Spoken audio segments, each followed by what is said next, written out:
لله وكفى وسلام على عباده الذين اصطفى أما بعد فقد قال الله تبارك وتعالى في القرآن المجيد والفرقان الحميد أعوذ بالله من الشيطان الرجيم بسم الله الرحمن الرحيم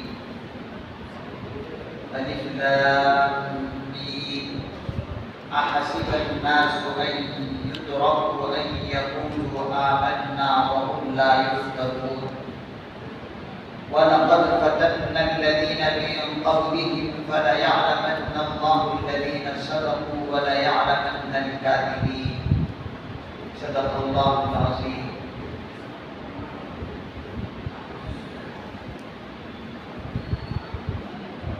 یہ آیت کریمہ سورہ عنکبوت کی ہے جس کی تلاوت تراویح کے اندر ہو چکی ہے. اس کی کچھ وضاحت آپ حضرات جو ہے ملاحظہ فرما لیں. الف لام میم یہ حروف مقطعات ہے جو کئی بار آ چکے ہیں. اس کے معانی اور مطالب اللہ تعالیٰ جانتے ہیں. احسب الناس کیا لوگوں نے یہ خیال کر رکھا ہے ایترکوا کہ وہ صرف اس بات پر چھوڑ دیے جائیں گے کہ وہ بس کہہ لیں کہ ہم ایمان لے آئے ایقولوا آمنا خالی اتنا کہہ دینے پر وہ کیا چھوڑ دیے جائیں گے وَهُمْ لَا يُفْتَنُونَ اور وہ آزمائے نہیں جائیں گے. ان کو آزمایا نہیں جائے گا بس صرف ہم ایمان لے آئے کہہ دینے سے کافی ہو جائے گا نہیں بلکہ اللہ تعالیٰ آزمائے. کیوں؟ وَلَقَدْ فَتَنَّا الَّذِينَ مِن قَبْلِهِمْ اور البتہ تحقیق کہ ان سے پہلے لوگوں کو ہم نے آزمایا ہے. ان کو جس طریقے سے ہم نے آزمائش میں ڈالا ہے امتحانات کی وادیوں میں ڈالا ہے اسی طریقے سے مومنوں اے مسلمانوں تمہیں بھی آزمائیں. فَلَيَعْلَمَنَّ اللَّهُ الَّذِينَ صَدَقُوا یہ کیوں؟ اس لیے کہ تاکہ اللہ جان لے کہ کون سچے صدقوا کون سچے وَلَيَعْلَمَنَّ الْكَاذِبِينَ اور یہ جان لے کہ کون جھوٹے ہیں ان کو بھی اللہ تعالیٰ جاننا چاہتے ہیں. بڑی ہی عجیب و غریب آیت کریمہ ہے. یہاں پر اللہ رب العزت لوگوں کو مخاطب کر کے فرما رہے ہیں کہ لوگوں تم یہ خیال نہ کرنا کہ تم سب اگر ایمان لے آئے تو تم آزمائے نہیں جاؤ گے, تم پر امتحانات نہیں آئیں گے, تم پر آزمائشیں نہیں آئیں گی. ایسا نہیں بلکہ مختلف قسم کی مصیبتیں تم پر آئیں گی, پریشانیاں آئیں گی, طرح طرح کے حالات سے تم دوچار ہو گے. تمہیں دشمن ڈرائیں گے, تمہیں برگلائیں گے, تمہارے قدم جو ہے لڑکھڑانے کی کوشش کریں گے. تو اگر اس موقع پر تم اپنے ایمان کی ثابت قدمی کا مظاہرہ کیا تو سمجھو کہ تم سچے مسلمان. اگر تم نے ایسے حالات سے آپے سے باہر آئے, ایسے حالات سے دوچار ہونے کے بعد تم جو ہے اللہ پر طرح طرح کی باتیں کسنے لگو, شکو شکایت کرنے لگو, تو پھر سمجھا جائے گا کہ تم ایمان میں پختہ نہیں. اصل تو یہ روایت اس وقت نازل ہوئی جب حضرات صحابہ کرام رضوان اللہ علیہم اجمعین مکے سے مدینے کی طرف ہجرت کر رہے تھے تو کفار جو ہے طرح طرح سے ستا رہے تھے. کبھی راستوں میں بیٹھ جاتے تھے, کبھی جو ہے سامان لوٹ لیتے تھے, کبھی جو ہے مارتے تھے, دھڑتے تھے کہ یہی رہو, ہمارے ظلم اور ستم کو برداشت کرو. تو صحابہ جب مدینے کی طرف ہجرت کر رہے تھے تو اس وقت یہ آیت کریمہ نازل ہوئی اور صحابہ سے فرمایا گیا کہ تم گھبراؤ, آج نکالا جائے. ایک وقت آئے گا اگر تم نے ایمان پر ثابت قدمی کا مظاہرہ کیا، ایمان پر چلے رہے، تو ایک وقت آئے گا یہ پیغمبر آپ بھی سن لیں اور آپ اپنے صحابہ کو سن لیں کہ ایک وقت ایسا میں لانے والا ہوں کہ تم جو ہے اسی جگہ پر پھر آ کر بسو. آگے فرمایا نا اللہ رب العزت نے ان الذی فرض علیک القرآن لرادک الی معاد. اسی سورہ کی اوپر کی سورت کی آخری آیتیں، سورہ قصص کی آیتیں کہ آج تمہیں دکھ ہو رہا ہے کہ تمہیں یہاں سے نکالا جا رہا ہے، لیکن یہ پیغمبر تسلی رکھی ایک وقت آئے گا کہ ہم تمہیں اسی ملک میں پھر دوبارہ غالب کریں گے اور تمہارا چرچا پوری دنیا میں ہوگا. آج پوری چرچا دنیا میں ہو رہے ہیں صحابہ کا کہ وہ مظلوم صحابہ جو تکلیفوں میں پھنسے ہوئے تھے لیکن برداشت کی حالات سے گھبرائے. تو مسلمانوں کو یہاں پر یہ تسلی دیا جا رہا ہے کہ تم یہ کبھی خیال میں نہ کرو کہ آزمائش میں نہیں رکھ جاؤ گے، آزمائیں. اور یہ تو طریقہ صرف تمہارے ساتھ ہی نہیں ہو رہا. وَلَقَدْ فَتَنَّا الَّذِينَ مِن قَبْلِكُمْ، تم سے پہلے لوگوں کو بھی آزمایا گیا. کیا موسیٰ کلیم اللہ کو آزمایا نہیں گیا؟ اوپر کی آیت میں ہی پورا قصہ جو حضرت موسیٰ علیہ السلام کا بتایا گیا کہ ظالم بادشاہ کے گھر میں پرورش ہوئی. جو ظالم بادشاہ بچوں کو اس ڈر سے قتل کر رہا تھا کہ کہیں کوئی بچہ پیدا نہ ہو اور میرے تختے کو پلٹ نہ دے، اس ڈر سے ہزاروں بچوں کو ظالم فرعون نے قتل کیا. لیکن اللہ نے اپنی قدرت کا مظاہرہ کر کے اسی کے گھر میں پرورش کیا موسیٰ علیہ السلام کا، اور ساتھ ہی ساتھ فرعون سے اس کے دودھ پلانے کی اجرت بھی دی کہ فرعون تجھے اس بچے کے دودھ پلانے پر اس کی ماں کو اجرت بھی دینا پڑے گا. یہ ہے اللہ کی طاقت. تو یہ تمہارے ساتھ ہی نہیں ہوگا بلکہ اوروں کے ساتھ بھی یہ ہو چکا ہے. فَلَيَعْلَمَنَّ اللَّهُ الَّذِينَ صَدَقُوا، اللہ تعالیٰ جاننا چاہتے ہیں کہ کون سچے ہیں، وَلَيَعْلَمَنَّ الْكَاذِبِينَ، اور کون جھوٹے ہیں، کون جھوٹے ہیں کون سچے ہیں. تبھی تو منافق اور مسلمان میں امتیاز ہو سکتے ہیں. اب اگر دونوں خلط ملت رہے، مسلمان بھی اور منافق بھی خلط ملت رہے، تو اس سے بہت بڑا نقصان ہوتا ہے. جیسے ہوا کہ غزوہ احد میں منافق جو ہے حضور کی جماعت کے ساتھ نمازیں آ کر پڑھتا تھا، ان کی مجلسوں میں رہتا تھا. راستے میں گیا، راستوں سے منافق عبداللہ ابی نے ساروں کو واپس لوٹا دیا. تو دیکھیے کتنا نقصان ہوا. نکلے تو نکلے جماعت کی شکل میں، لیکن راستے سے واپس لوٹ گئے، پھر اس کا ہو گیا، سب بتنا بھی پڑا. تو اللہ تعالیٰ فرمانا چاہتے ہیں اگر مسلمان اور منافق ایک جگہ غلط غلط ہو جائے تو اس سے مسلمان کو بڑا نقصان ہوگا. اور اسی نقصان سے ہم مسلمانوں کو نکالنا چاہتے ہیں کہ ہم دیکھیں کہ کون منافق ہے کون سچے مسلمان. اب کہیں آپ کو یہ اشتہار ہو رہا ہے کہ اللہ جاننا چاہ رہے ہیں، اب تو اللہ تو ساری باتوں کا ہی نہیں کرتے، تو اب کیوں جاننا چاہتے ہیں؟ اس کا جواب مفسر نظام نے دیا، ایسے تو اللہ تعالیٰ ایک انسان کو پیدا کرنے سے پہلے ہی جانتے ہیں کہ کون کافر ہوگا کون مسلمان. اللہ انسان کے پیدا کرنے سے پہلے ہی جانتے ہیں کہ کون میری فرما برداری کرے گا کون نافرمانی کرے گا. یہ تو اللہ کو پہلے ہی سے معلوم ہے.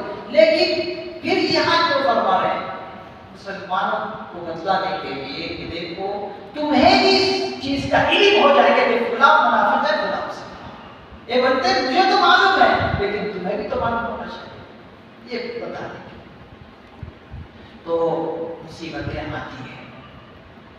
حدیث کے اندر ہے اشد الناس بلاء الانبیاء ثم امثل فالامثل.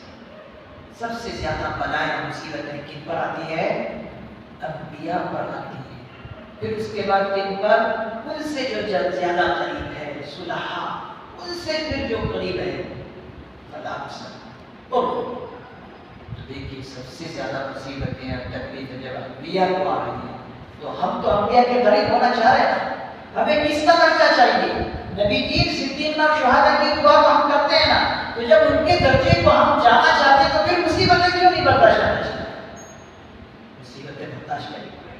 اگر ان کے درجات چاہیے، انہیں کے فہرست میں آپ اور میں جانا چاہتے ہیں تو پھر برداشت کرنا پڑے گا. اب جس امام کے مقلد ہے امام اعظم ابو حنیفہ رحمۃ اللہ، کتنے بڑے فقیہ، کتنے بڑے محدث، کتنے بندے ان کے اقتدا کرنے والے. پوری دنیا میں سب سے زیادہ اگر اقتدا کرنے والے اگر مقلد ہیں تو انہیں کے مقلد ہیں. مشرق سے لے کر مغرب تک، شمال سے لے کر جنوب تک سب سے زیادہ انہیں کے مقلد ملے.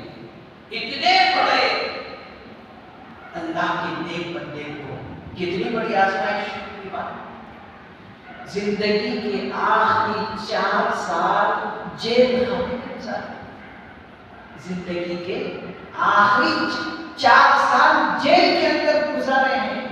اور اموی خاندان کا خلیفہ زید بن حبیرہ اموی خاندان کا ایک خلیفہ گزرا. اس نے جو ہے حضرت امام اعظم ابو حنیفہ نعمان بن ثابت رحمۃ اللہ علیہ جیل کے اندر اس بات پر ڈالا کہ حضرت نے قاضی گجرات چیف جسٹس کے عہدے کو دینا منع کیا. حضرت نے کہا کہ دیکھو اگر میں تمہاری بات مان کر اس عہدے کو قبول کر لیتا تو پھر مجھے تمہاری بات ماننی پڑے گی. مجھے فیصلہ حق کا کرنا ہے. جب ایسا کوئی موقع ہے تو مجھے جو ہے تمہارے مقدار کا فیصلہ کرنا پڑے گا. تو پھر یہ علم کا کیا فائدہ ہوگا؟ جس علم کو میں سیکھا ہوں اس علم کا کیا فائدہ؟ حق اور ناحق ایک جگہ ہو جائے تو پھر کیسے؟ اسی لیے حضرت نے کہا مجھے یہ تمہاری سلطنت اور یہ تمہاری عہدے اور حکومت مجھے نہیں چاہیے. اللہ تھا. اس کے بعد کیا کیا؟ زید بن حبیرہ اموی خاندان کا خلیفہ حضرت کو جیل خانے کے اندر ڈالا. اور صرف جیل خانے کے اندر ڈالے ہی نہیں، اس سے پہلے خلیفہ کا خادم 120 کوڑے لگاتا تھا. 120 کوڑے کھانے. ان کا خاندان ان کے خلاف جانے کے بعد پھر آگے چل کر اموی خاندان کا ایک اور خلیفہ بنا ابو جعفر منصور. اس نے بھی یہی عہدہ حضرت کو پیشکش کیا کہ اسے قبول کر. حضرت نے پھر کہا کہ مجھے تمہارے یہ عہدے پسند نہیں ہے. میں بڑھ کر اللہ کے پاس جانا گوارا کروں گا لیکن اس قسم کے عہدے میں کبھی قاضی گزار کے قبول نہیں کروں. اس کے بعد پھر کیا کیا؟ اس کے بعد پھر جو ہے 30 کوڑے لگائے گئے.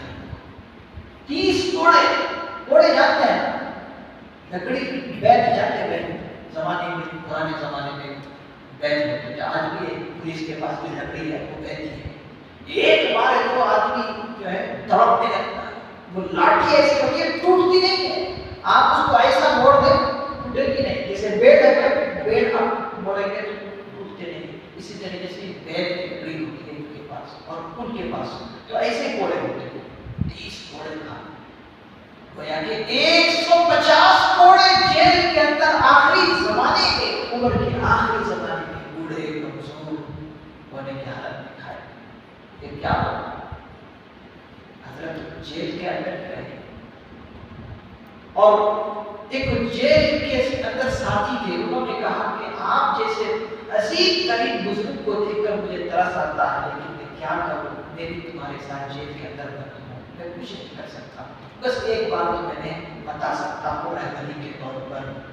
خیال کرو کہ مجھے کہیں سے معلوم ہوا کہ ایک امام اعظم ابو حنیفہ نعمان بن ثابت تم کو جو ہے زہر دیا جائے گا اور زہر ہی سے تمہاری موت کی باتیں. حضرت کو یہ بات تو تھوڑے دن کے بعد اموی خاندان کا ایک شخص جو ہے حضرت کے سامنے ایک گلاس میں دودھ پیش کیا اور کہا کہ اسے پیو. حضرت کو اس شخص کی بات معلوم تھی. دودھ نہیں کہا میں نہیں پیتا. پھر اس نے دباؤ ڈالا اور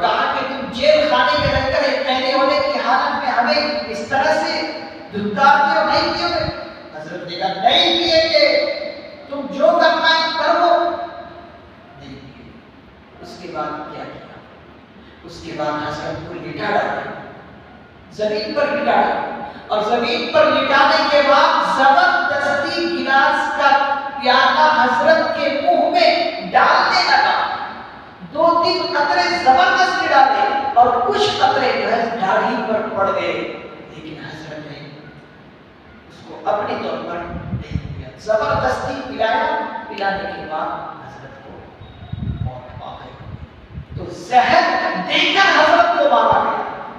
دیکھیے یہ آزمائشیں کون برداشت کر رہے ہیں؟ ہم سے بڑے بڑے عالم، ہم تو عالم کے ساتھ مشکل ہے، ان کے پیر کے خود کے برابر بھی نہیں، لیکن وہ بڑے بڑے آدمی اس قسم کی آزمائشوں میں گرفتار ہوئے اور گرفتار ہو کر اللہ کو راضی کر کے چلے گئے۔ انہوں نے تو کبھی سے کوئی شکایت نہیں کیا کہ حالات ایسے آ گئے، ویسے آ گئے، فلاں آ گئے، فلاں آ گئے، کبھی برداشت ہمیں بھی برداشت کرنا اور اس کا حل نکالنا، اور ہمارے اکابرین ہمت کے ساتھ نکال رہے ہیں۔ اگر ہمارے سامنے کوئی مسائل کھڑا کر رہے ہیں تو اس کے لیے ہمارے اکابرین کی جو روحانی اولاد ہے انہیں کے طور طریقے پر چلنے کی کوشش کریں، اور ہمیں بھی چاہیے کہ ہم بھی ان کے طور طریقے پر چلیں اور مسائل آئے تو برداشت کرتے رہیں اور حل نکال کر اللہ کو راضی کر کے اللہ سے ملاقات کریں۔ اللہ تعالیٰ سے دعا اللہ تعالیٰ ہمیں پہلے سے زیادہ عمل کرنے کی توفیق نصیب فرمائے۔ آمین۔ سبحان اللہ و بحمدہ، سبحانک اللہم و بحمدک، ونشہد ان لا الہ الا انت، ونستغفرک ونتوب الیک۔ سبحان ربک رب العزۃ عما یصفون، وسلام علی المرسلین والحمد للہ۔